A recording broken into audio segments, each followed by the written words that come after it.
fama, mala fama, se la pasan diciendo que soy mala, porque no me aguanto drama de nada. Pero si vienes a mi cama, a mi cama.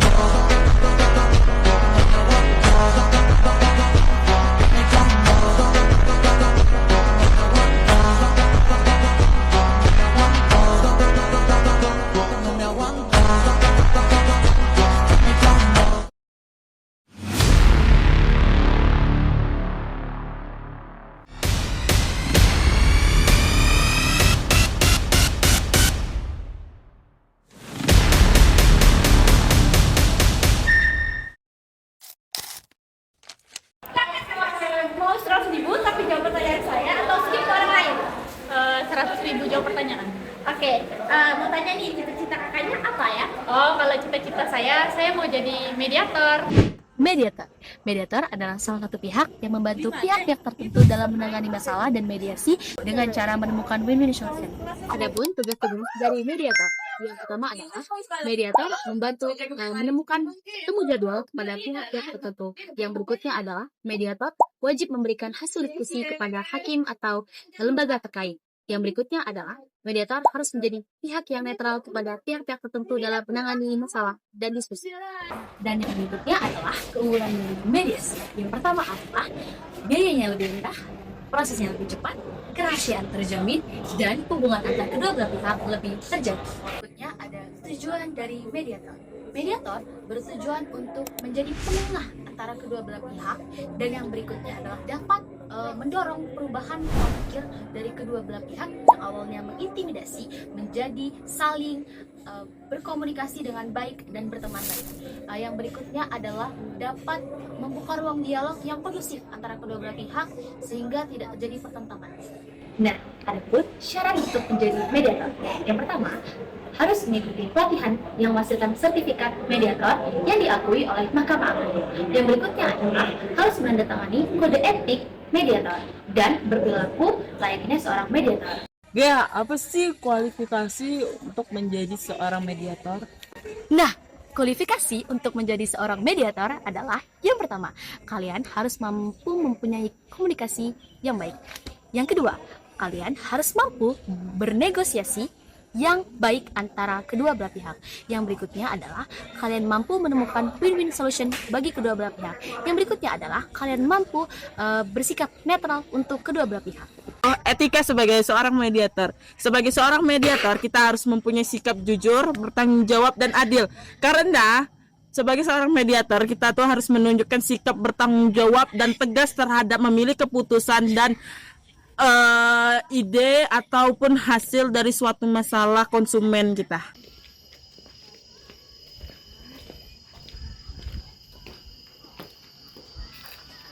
Kelebihan dan manfaat mediasi. Kelebihan dan manfaat mediasi itu terdiri dari diperolehnya keputusan dalam suatu masalah yang secara tepat dan benar. Kemudian lebih terjaganya privasi, tidak membuat perpecahan, dan juga menggunakan jasa mediator juga lebih murah.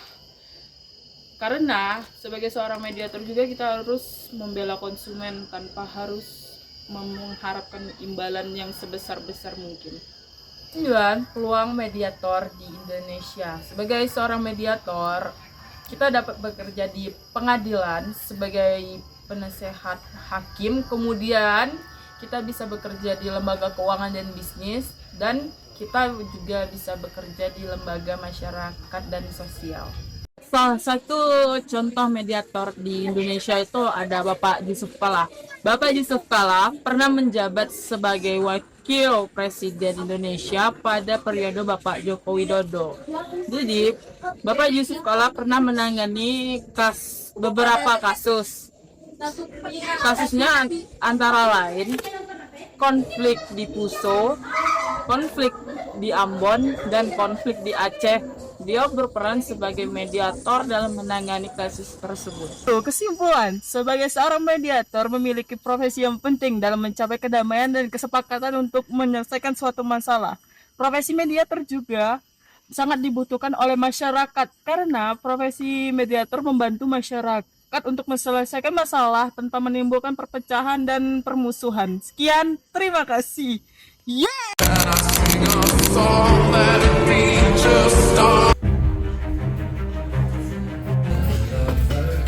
Maaf ya, saya terlambat. Ini sudah sekali daftar tentu saja itu. Saya juga sangat senang sekali dapat bisa berkesempatan untuk bekerja sama. Terima kasih ya Bu sudah menerima ajakan saya. Kita akan membahas proposal yang oh iya, poin pertama.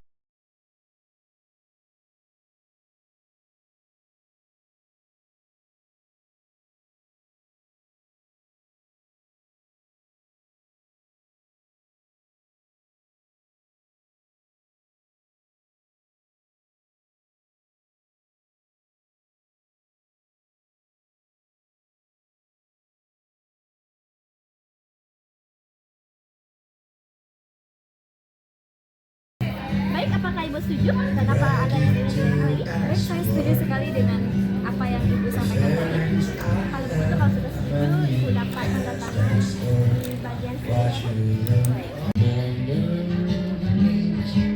Sitting down with a cigarette.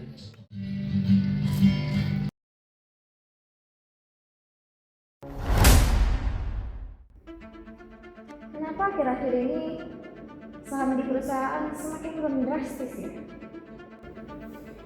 Apa ini ada hubungannya dengan kerjasama dengan Ibu Natali? Kenapa harus menaksanya terlebih dahulu? Halo?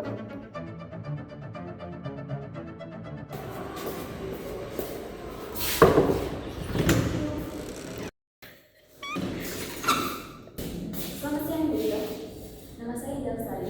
Saya ingin meminta bantuan Anda untuk menyelesaikan masalah bisnis saya dengan kolega saya dan Ibu Natali. Selamat siang Bu Ida Lestari. Baik, saya akan mendengarkan dulu cerita Anda. Silakan duduk Bu. Begini Bu, saya dan Bu Natali memiliki perjanjian kerjasama. Tapi belakangan ini saya merasa Bu Natali melanggar perjanjian kerjasama. Dan ketika saya cek, memang benar Bu Natali melanggar kerjasama. Hal ini membuat saya rugi besar Ibu.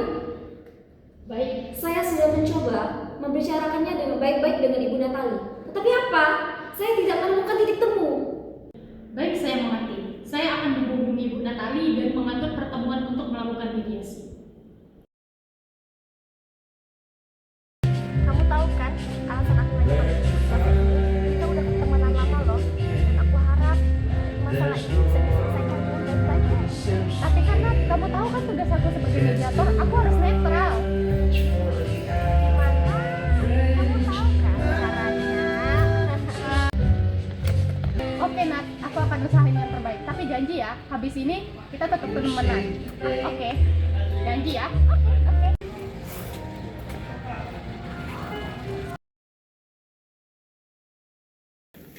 Baiklah, kita mulai ya. Bu Natali, Anda bisa menjelaskan permasalahannya dari sudut pandang Anda.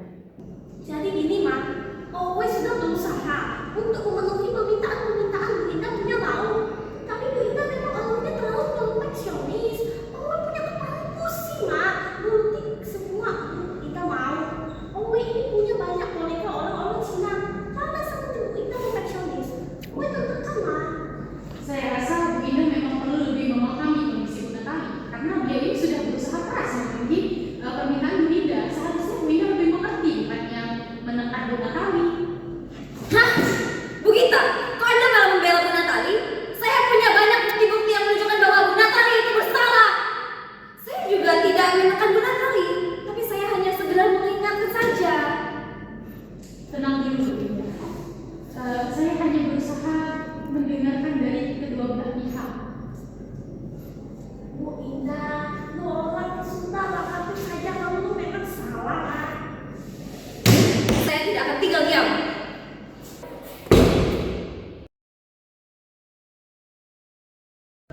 Saya yakin Bu Ida telah menerima suap dari Bu Natali. Selama proses mediasi, jelas sekali dia memihak Bu Natali dan mengabaikan bukti-bukti yang saya punya. Saya minta kasus ini untuk segera diselidiki.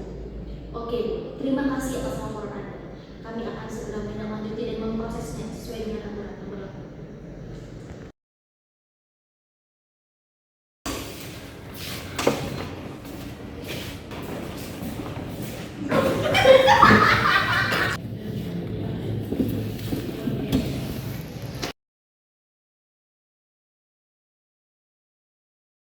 Berdasarkan bukti-bukti yang ada, Anda terbukti bersalah karena telah menerima suap senilai 50 juta dan memihak satu pihak, yaitu pihak Natali dalam mediasi. Mengaku saya gelap.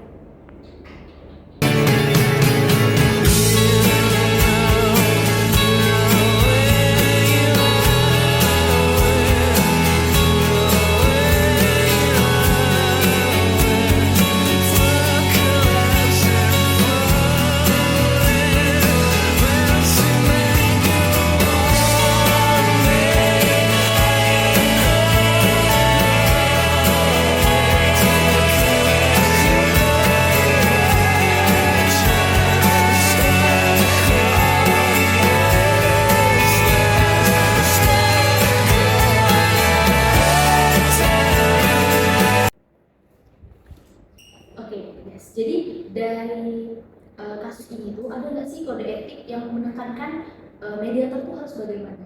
Oke, kode etik yang ditekankan dari mediator tersebut bahwa mediator harus pertama netral dan tidak memihak berbagai pihak manapun sesuai dengan pasal 13 ayat 1 Permen nomor 1 tahun 2016. Yang kedua, menjaga integritas dan kejujuran. Dan yang ketiga, menjaga kerahasiaan informasi selama proses mediasi sesuai dengan pasal 14 Permen tahun 2016. Dan yang keempat, tidak mencari keuntungan dari pihak manapun. Oke, jadi dari yang kamu sampaikan itu pelanggaran kode etiknya itu apa sih sampai ada sidang kode etiknya? Oke, pelanggaran kode etik itu ya karena mediator tersebut menerima suap dari pihak tertentu. Untuk suap tersendiri itu merupakan pemberian uang, barang, atau fasilitas dengan tujuan mempengaruhi keputusan dan menguntungkan pihak tertentu. Untuk mediator yang menerima suap itu, yang pertama tidak netral karena telah berpihak dengan pihak manapun. Sesuai dengan pasal 13 ayat 1 Perma nomor 1 tahun 2016. Dan yang kedua, menggunakan jabatan atau kewenangan untuk keuntungan pribadi. Dan yang ketiga, mengkhianati kepercayaan dan melanggar integritas profesi. Kenapa? Karena itu melanggar sesuai dengan pasal 14 Perma nomor 1 2016. Yang keempat, mengabaikan tujuan mediasi karena yaitu menciptakan kesepakatan secara sukarela dan tidak memihak pihak manapun. Begitu. Oke, jadi ada nggak sih dasar hukum kode etiknya mediator? Untuk dasar hukum kode etik mediator itu ada ya beberapa ketentuan yang menjadi dasar etika mediator, antara lain yaitu pertama, Peraturan Mahkamah Agung atau Perma nomor 1 tahun 2016 tentang prosedur mediasi di pengadilan. Dan yang kedua, Kode Etik Mediator Indonesia yang disusun oleh Mahkamah Agung dan lembaga-lembaga mediasi terakreditasi. Dan yang ketiga, Undang-Undang nomor 30 tahun 1999 tentang alternatif penyelesaian sengketa.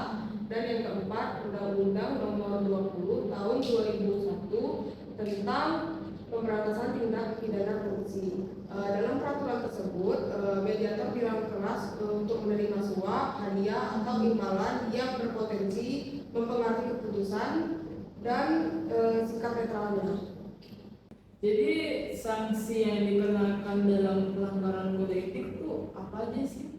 Sanksi dan pelanggaran kode etiknya.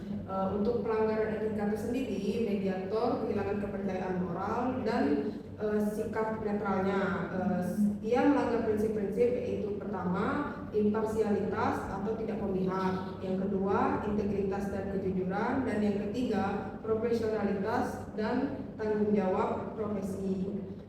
Untuk dampak sosial profesionalnya sendiri, pertama, merusak nama baik lembaga mediasi dan pengadilan. Dan yang kedua, menimbulkan ketidakpercayaan masyarakat terhadap mekanisme selama penyelesaian sengketa atau mediasi. Dan yang ketiga, menghambat upaya penyelesaian damai karena pihak yang dirugikan merasa tidak adil. Begitu. Jadi untuk sanksi yang dikenakannya itu apa aja sih? Oke, ada dua sanksi ya, sanksi etik atau disiplin dan sanksi hukum atau pidana. Berdasarkan kode etik mediator ketentuan Perma nomor 1 tahun 2016, sanksi yang dapat dikenakan antara lain 1. Pelanggaran tertulis dari lembaga mediasi atau pengadilan. pencabutan sertifikat mediator, dan yang ketiga pemberhentian tetap dari terdaftar mediator di pengadilan, dan yang keempat larangan menjadi mediator di masa mendatang. Untuk sanksi hukum pidana, tindakan menerima suap tergolong tindak pidana korupsi berdasarkan pasal 12 huruf A dan B Undang-Undang Nomor 20 Tahun 2001 tentang pemberantasan tindak pidana korupsi. Untuk ancaman hukumannya terdapat ancaman hukuman pidana penjara seumur hidup atau 4 sampai 20 tahun dan denda sebesar 200 juta sampai 1 miliar. Selain itu, mediator kehilangan hak untuk menduduki jabatan dan dicabut lisensinya profesi secara permanen. Begitu. Oke, kerugian apa sih yang ditimbulkan dari pelanggaran ini? Oke, ada 2 kerugian ya, Gea, Tina. Kerugian pertama itu ya kerugian etika, antara lain pertama menerima suap dari mediator. Berarti mediator melanggar prinsip moral universal sebagai kejujuran, keadilan, dan tanggung jawab. Dan yang kedua, seorang mediator seharusnya menjadi penjaga keadilan dalam proses damai, bukan pihak yang memperjualbelikan keputusan. Terus ada kerugian moral dan sosial, yaitu menodai keadilan dan kebenaran, dan yang kedua menghancurkan kepercayaan publik terhadap sistem peradilan, dan yang ketiga menghalangi terciptanya perdamaian sejati. Begitu. Oke, terima kasih atas